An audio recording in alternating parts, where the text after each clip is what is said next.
تھا۔ ایک بزرگ کی حضرت ابو مرتعش ان کا نام تھا، وہ فرماتے ہیں میرا چوتھا پانچواں حج تھا، نفلی حج کرنے کے لیے میں جا رہا تھا، تیاری میری مکمل ہو گئی تھی، 2-4 دنوں میں میری روانگی تھی، ارادہ میرا مضبوط تھا، معاملات سارے طے ہو گئے تھے، بس میں جانے کے قریب تھا۔ فرماتے ہیں کہ میں ایک دن گھر میں بیٹھا تھا، اماں جی نے نا کہا بیٹا ذرا پتر ذرا پانی کا پیالہ دینا۔ فرماتے میرے دل میں خیال آیا کہ ایک تو میں عالم ہوں، صوفی ہوں، درویش ہوں، مولوی ہوں، اور دوسرا یہ کہ میری کل پرسوں تیاری بھی ہے، تو پانی تو چھوٹا بھائی بھی دے سکتا ہے، یہ کام کو بچہ بھی کر لے گا۔ میں نے چھوٹے کو اشارہ کیا ذرا پانی دینا، وہ گیا اور مٹکے سے پانی بھر کے اماں کو دے دیا۔ کہتے جب اس نے اماں کو پانی دیا نا تو میرے اندر پھر مد و جزر شروع ہوا، پھر میری ضمیر کی آوازیں اٹھنے لگی، پھر اندر سے بلندی ہونے لگی، پھر آوازیں آئیں، اور پھر میں نے اعلان کیا، میں نے کہا اوہو یہ کیا ہوا؟ سینکڑوں اور ہزاروں میل حج کرنے کے لیے جانا میرے لیے آسان ہے، اور یہ 2 قدم اماں کو پانی دینا میرے لیے مشکل ہے، یہ کیا بات ہوئی؟ حالانکہ حج کرنے سے بھی اللہ نے راضی ہونا تھا، اور اماں کو پانی پلانے سے بھی اللہ نے راضی ہونا تھا، پر یہ میں کس جگہ کھڑا ہو گیا ہوں کہ سینکڑوں میل اور ہزاروں میل جا کے حج کرنا میرے لیے آسان ہے، لیکن پانی بھر کے لانا میرے لیے مشکل ہے۔ چند قدموں کے فاصلے پہ مٹکا پانی کا پڑا ہے۔ فرماتے ہیں بس اسی وقت پھر مجھے سمجھ آئی کہ وہ حج میں لوگوں نے ذرا حاجی حاجی کہنا ہے نا، حج میں لگا شور اٹھے گا نا کہ چھٹا حج کر کے آیا ہے، حج میں ذرا آوازیں اٹھیں گی نا ماشاءاللہ کیا بات ہے، پھول ڈلیں گے اور پتیاں گریں گی اور نام ہوگا، لیکن اماں کو پانی دینے سے کسی نے اعلان تو نہیں نہ کرنا، شاباش تو نہیں نہ دینی، کسی بندے نے آواز تو نہیں نہ اٹھانی۔ فرمایا میں اسی وقت اسی لمحے اٹھ کے ماں کے قدموں میں بیٹھا اور پیر پکڑ کے کہا اماں مجھے معاف کر دے۔ اماں کہنے لگی بیٹے کیا ہوا؟ میں نے کہا اماں مجھے سمجھ آ گئی، آج میرا نفلی ہے، میں اس سال نہیں جاؤں گا، اگلے سال جاؤں گا، اب یہ پورا سال میں تیری نوکری کروں گا، میں تیری خدمت کروں گا، تیرے پیر دباؤں گا، تیرے لیے کھانا لاؤں گا، میں تیری ڈیوٹی کروں گا، اس لیے کہ مجھے سمجھ آئی ہے کہ نیکی کا تصور اصل میں ہے کیا۔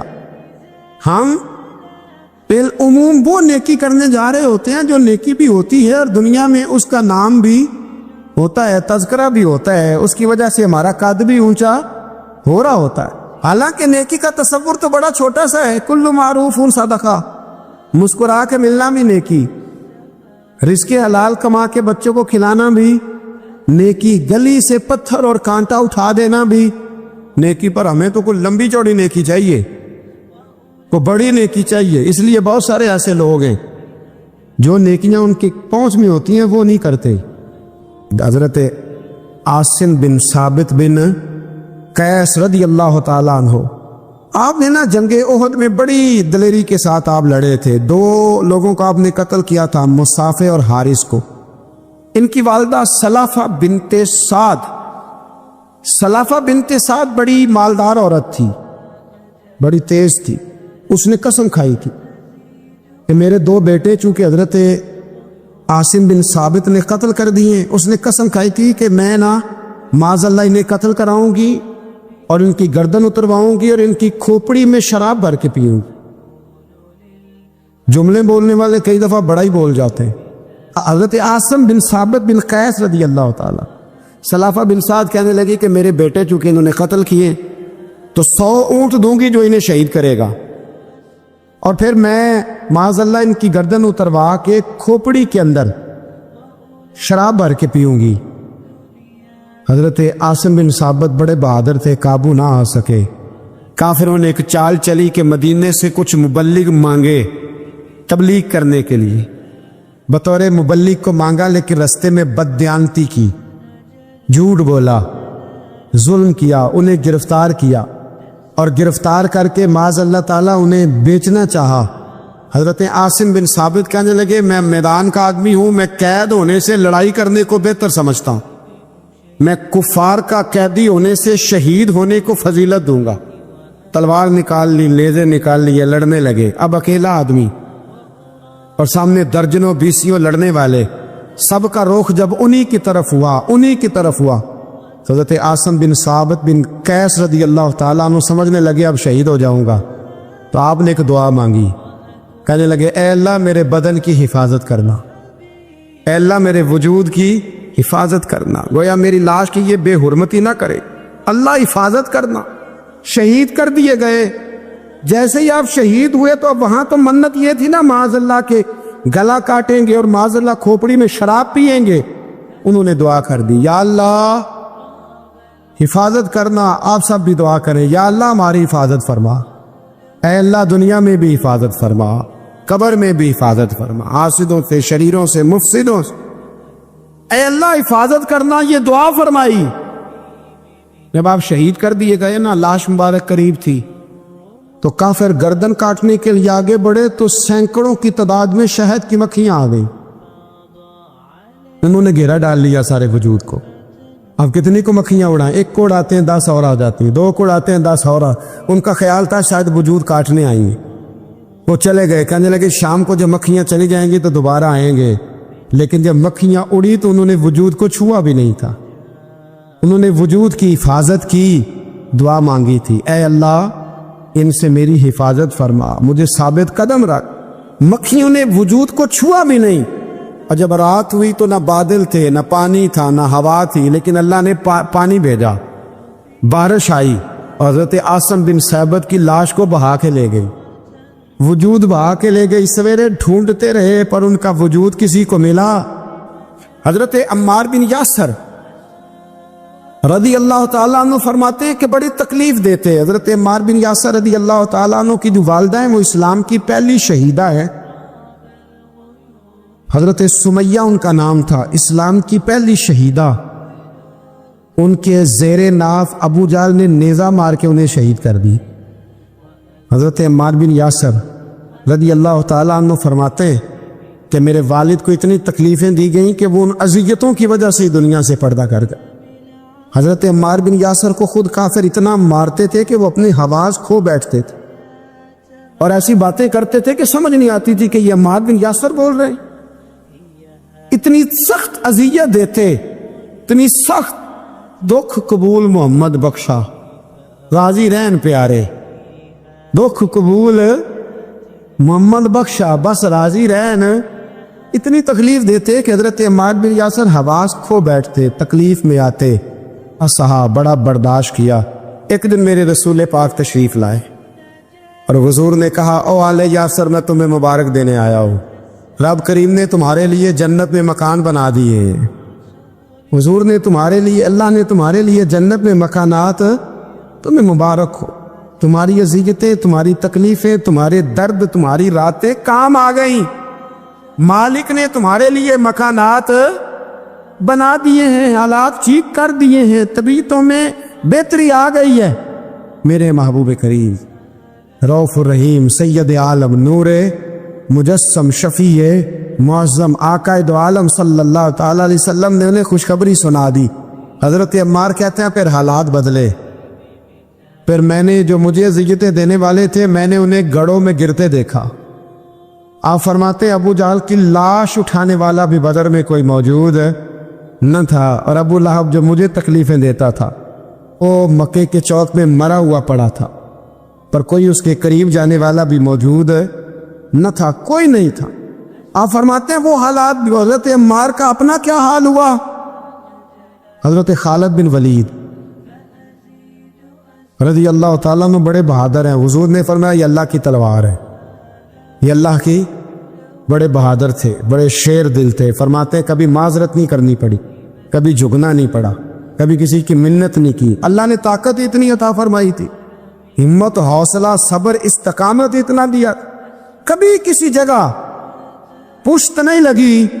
لیکن فرماتے ہیں کسی وجہ سے نا ایک دن میرا عمار بن یاسر کے ساتھ کسی بات پہ اختلاف رائے ہو گیا، جھگڑا ہو گیا۔ توجہ ہے میری بات پر؟ فرماتے ہیں جھگڑا ہو گیا، ہمارا پتہ حال کیا ہے؟ ہمارا یہ حال ہوتا ہے کہ ہمارا جھگڑا ہو جائے تو خیر ہے، لیکن اگر پڑوسی کے بچے لڑ پڑے تو ہم کہتے ہیں اس کی روزی پاک نہیں، اس کی تربیت ٹھیک نہیں۔ ہمارا بھائیوں سے رٹا ہو جائے تو معاملہ اور ہے، کسی کا ہو جائے تو معاملہ اور ہے، میں بیمار ہو جاؤں تو آزمائش ہے، اور سامنے والا بیمار ہو جائے تو سزا ہے، پھر کیا ہے؟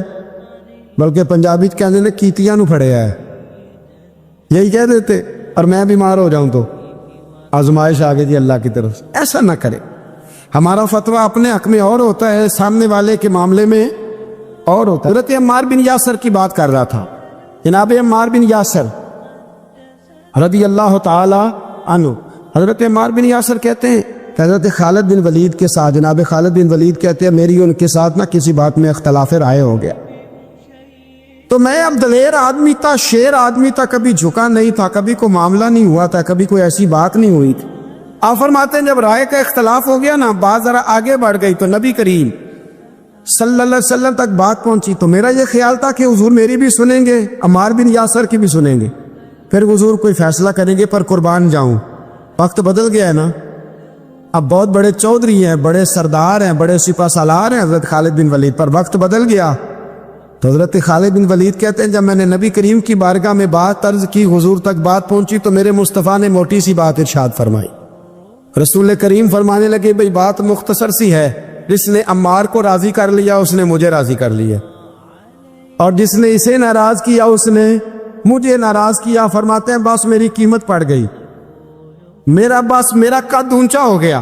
حضرت خالد بن ولید کہتے ہیں میں نے بھی کہا اب بات کیا کرنی ہے، اب تو گزارش ہی کرنی ہے، اب مدعا کیا سنانا ہے، اب تو بات کرنی ہے۔ فرماتے میں آگے بڑھا، اور جیسے بھی ہوا میں نے حضرت عمار بن یاسر کو راضی کیا۔ تو حضرت عمار کہتے ہیں ایک وقت وہ تھا اور ایک وقت یہ ہے، جب دونوں وقتوں کو دیکھتا ہوں تو کہتا ہوں الحمدللہ رب العالمین۔ ایک تو بڑی معروف حدیث بخاری مسلم میں موجود ہے کہ عروہ بن مسعود ثقفی کہتے ہیں جب میں آیا اور میں واپس گیا تو جا کے پھر انہوں نے کہا قریش مکہ سے جا کے مسلمانوں کی جنگی صلاحیت کا ذکر نہیں کیا، بلکہ جا کے کہنے لگے یار میں بڑی دنیا پھرا ہوں، پر جو ادب نبی پاک کے غلام اپنے نبی کا کرتے وہ میں نے کسی کا دیکھا نہیں ہے۔ دوسری روایت بخاری مسلم میں حضرت انس بن مالک رضی اللہ تعالیٰ عنہ کی، حضرت انس بن مالک رضی اللہ تعالیٰ عنہ ارشاد فرماتے ہیں کہ نبی پاک علیہ السلام کے جب ایام وصال قریب آئے نا تو حضور مسجد میں آنا جانا کم فرما دیا تھا، کئی دن حضور تشریف نہیں لاتے تھے، تبھی علالت کے باعث۔ یہ بھی اللہ تعالیٰ کی قدرت کاملہ ہے۔ فرماتے ایک دن نا پیر شریف کا دن تھا اور فجر کی جماعت تھی، اور جناب ابو بکر صدیق نماز پڑھا رہے تھے۔ اچانک نا حضور کا دل کیا غلاموں کو دیکھنے کو، تو حضور نے نا حضرت عائشہ صدیقہ کے مکان کے حجرے کا پردہ سرکا کے نا تو غلاموں کو دیکھا۔ اب تو ماشاءاللہ بہت سارے لوگوں نے مدینے کی زیارت کر لی ہے نا، تو آپ جانتے ہیں کہ یہاں کر کے ان کا مکان ہے، تو یہاں اگر سامنے امام کھڑا بھی ہو تو مقتدی دیکھ بھی لے پردہ سرکا ہے، تو یہ پہلے والے دیکھ لیں گے جو قریب ہیں، آخری والے تو نہیں نا دیکھ بھائی یہاں سے پردہ سرکایا کسی نے، تو یہ 5 7 10 جو قریب کے نمازی ہیں وہ تو دیکھ لیں گے، تو وہ جو صف کے اینڈ پہ ہیں وہ کیسے دیکھیں گے، اور صف کا جو امام ہے وہ کیسے دیکھے گا؟ اور حدیث میں بخاری مسلم سے پیش کر رہا ہوں۔ حضرت انس بن مالک کہتے ہیں نبی پاک نے جب پردہ سرکا کے چہرہ انور دکھایا نا تو فرماتے ہیں ہمیں یوں لگا کہ قرآن کا صفحہ کھل گیا ہے۔ آپ فرماتے ہیں جب ہمیں لگا نا قرآن کا صفحہ کھل گیا تو حضرت ابو بکر صدیق نے چاہا کہ نماز چھوڑ کے پیچھے آ جائے تاکہ حضور امامت کرائیں، تو حضرت انس بن مالک فرماتے اجتماعی طور پر سب کا یہاں تک ہم پہنچ گئے تھے کہ شاید چند سیکنڈ اور گزریں گے تو ہم نماز توڑ دیں گے، فرض نماز توڑ دیں گے۔ ویسے کسی صوفی کا شعر پڑھیں تو لوگ اعتراض کرتے ہیں اب حدیث سنا کے پڑھ لوں خیر ہے، ویسے کسی صوفی کا شعر پڑھیں تو لوگ کہتے ہیں دیکھو جی بابے نے کیا کہہ دیا، یہ حدیث بخاری ہے اور بابا اس کا ترجمہ کرتا ہے۔ حضرت خواجہ صاحب فرماتے ہیں نماز پڑھا کہ میں تیں وال ویکھا ہوں، کیا انداز گفتگو ہے، کہنے لگے نماز پڑھا کہ میں تیں وال ویکھا مینوں کعبہ بھول گیا آئی، نماز پڑھا کہ میں تیں وال دیکھا مینوں کعبہ بھول گیا آئی، بھول کے سب سوم صلاتاں ہکو یار دا فکر پہ آئی، مینوں بھول گئی سب سوم صلاتاں ہکو یار دا نماز پڑھا کہ میں تیں ول ویکھا میں نکابہ بھول گیا آئی وہ اب اعلیٰ حضرت کی بھی ایک بات کر لیں. فاضل بریلوی فرمانے لگے حاجیو آؤ شہنشاہ کا روضہ دیکھے, کعبہ تو دیکھ چکے اب کعبے کا بھی کعبہ دیکھو. تو حضرت انس بن مالک رضی اللہ تعالیٰ عنہ فرماتے قریب تھا کہ نماز ٹوٹ جاتی, نماز ٹوٹ جاتی. تو رسول پاک پہلے مسکرائے, پھر حضور نے وہیں سے اشارہ کیا کہ نہیں نہیں نماز مکمل کرو. اب ایک مسئلہ شرعی یہ بھی سن لیں کہ نماز میں لقمہ وہ دے گا جو نماز میں شامل ہوگا. جو ٹوٹیوں پہ بھی وضو کر رہے وہ لقمہ نہیں دے گا, اور اگر امام نے قبول کر لیا تو نماز ٹوٹ جائے گی. پر حضور تو شامل نہیں تھے نا, پر صحابہ نے لقمہ دیا, حضور نے لقمہ دیا اور صحابہ نے لقمہ قبول کیا. لیکن کسی کی نماز ٹوٹی, چلے چلتے چلتے بخاری سے ایک اور حدیث پڑھ لیتے. نبی پاک علیہ السلام ایک قبیلے کی صلح کرانے چلے گئے, فرمایا اگر مجھے دیر ہو گئی تو ابو بکر سے کہنا جماعت کرا دے. جس ابو بکر کو نبی پاک مصلی پہ کھڑا کرے وہ واقعی ساری امت کے امام ہے, جنہیں حضور مصلی دے, ابو بکر سے کہنا جماعت کرا دے. حضرت صدیق ایک پر کھڑے ہو گئے تو نبی پاک بھی آ گئے, جماعت کھڑی ہوئی تھی کہ حضور بھی پہنچ گئے. شارحین کہتے 3, 5 یا 7 صفیں تھی صحابہ کی, حضور جس صف میں جاتے صحابہ جگہ چھوڑ دیتے. یہ بخاری مسلم ہے. صفیں ٹوٹتی رہی پر نماز کسی کی بھی نہیں ٹوٹی, اور حضور پہلی صف کے پیچھے جا کے کھڑے ہوئے تو حضرت ابو بکر صدیق نے ایک قدم پیچھے اٹھایا. حضور نے اشارہ کیا چل پڑھا نماز. نماز پڑھا کہ میں تیں ول ویکھا میں نکابہ بھول گیا آئی, بھول گئے نہیں سب سوم سلاتا ایک کو یار دا فکر پہ آئی. 2-3 دفعہ حضور نے اشارہ کیا پر جناب صدیق ایک پر پیچھے ہٹ گئے.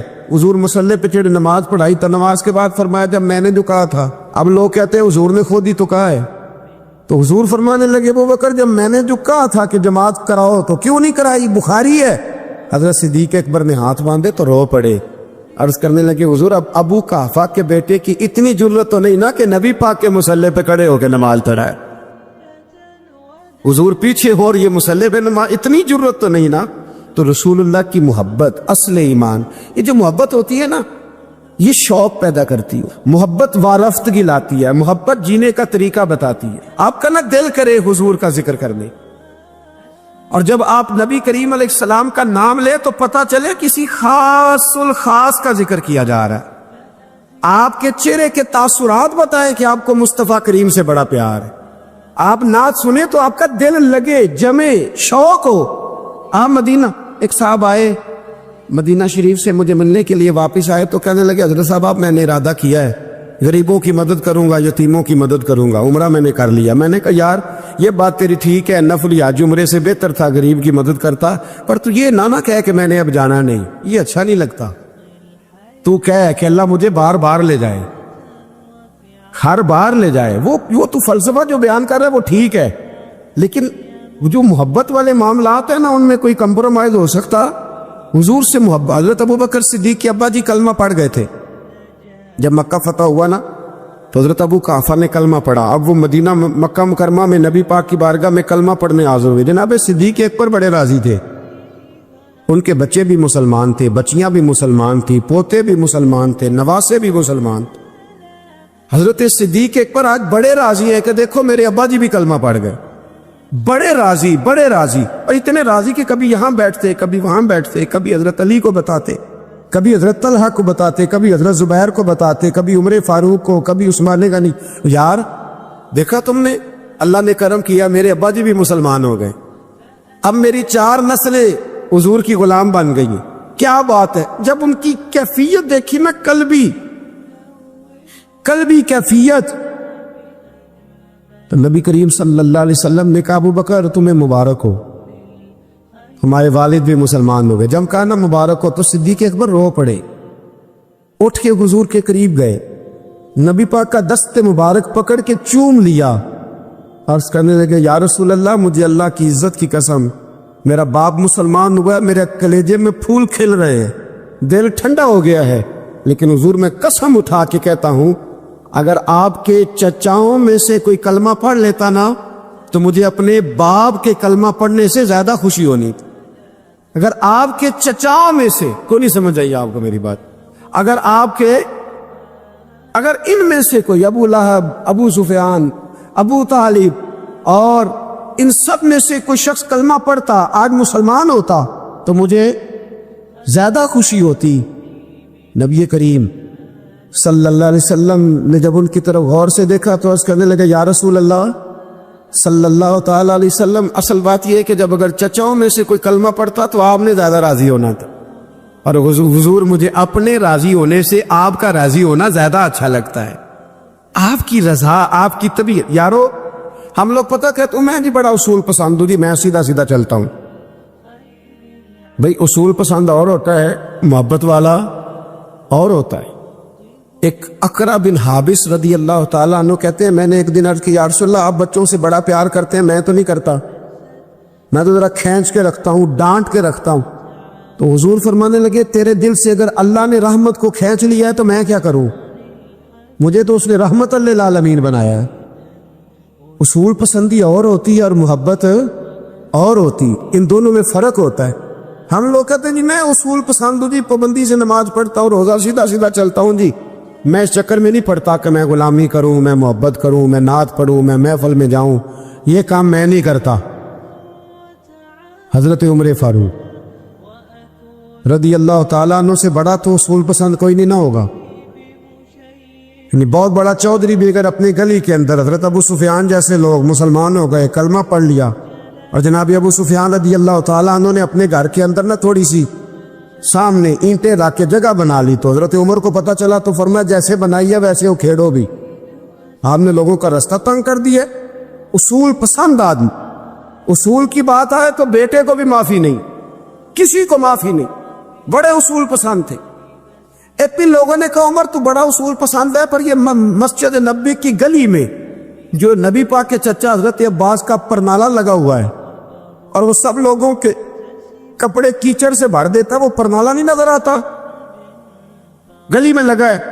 اب تو ہمارے پرنالے اور طرح کے ہیں نا، تو جو حرم شریف میں آپ میزاب رحمت ہے وہ دیکھا نا آپ نے، وہ پرانے زمانے میں جو لوہے کے پرنالے ہوتے تھے، تو وہ واقعی پوری گلی جو تھی نا وہ گزر کوئی نہیں سکتا تھا، اتنا اچھا شاور ہوتا ہی کوئی نہیں تھا جتنا وہ ہوتا تھا، وہ بڑا تگڑا قسم کا پرنالہ ہوتا تھا، تو کوئی شے نہیں گزر سکتی تھی بڑی دیر تک، بارش کے رکنے کے بعد بھی ساری چھت سے جب تک پوری مٹی اور پوری توڑی ساری نہیں نہ اتر جاتی تھی تب تک وہ پرنالہ نہیں سانس لیتا تھا، تو پرنالہ بہتا تھا، اور وہاں سے بڑا مین گلی تھی مسجد کو آنے کی، لوگوں کے کپڑے آلودہ ہو جاتے۔ ایک دن لوگوں نے حضرت عمر سے کہا یہ پرنالہ نہیں نظر آتا، یہ نہیں اصول پسندی؟ تو جناب عمر فاروق رضی اللہ تعالیٰ عنہ فرمانے لگے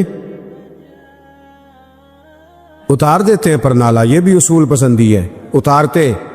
حضرت عمر فاروق نہ گئے، اور شارحین نے لکھا ہے کہ اونٹ کے اوپر بیٹھ کر آپ نے یوں پکڑ کے نا پرنالہ کھینچا، اور جناب عباس کے گھر والوں سے فرمانے لگے 4 کونے ہوتے ہیں گھر کے، چھت کے 4 کونے ہیں، کسی اور میں لگا لو پرنالہ، کو ضروری ہے کہ نمازیوں والی گلی پہ لگایا جائے؟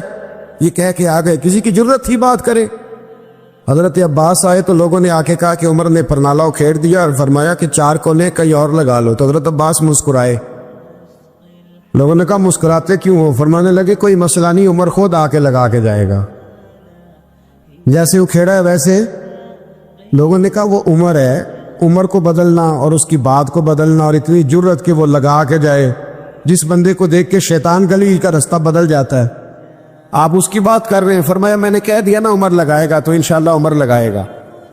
حضرت عباس مسجد میں آئے، نماز پڑھی تو کہتے میں نے بات چھیڑی دی۔ عمر خود کہنے لگے کہ حضور آپ سے تو امید نہیں تھی۔ حضرت عباس سے کہنے لگے بھئی جگہ بھی ہے، 4 کونے ہوتے ہیں گھر میں، کچھ ضروری ہے اسی کونے پہ لگے جہاں سے نمازی گزرتے؟ یہ بخاری مسلم کی حدیث ہے۔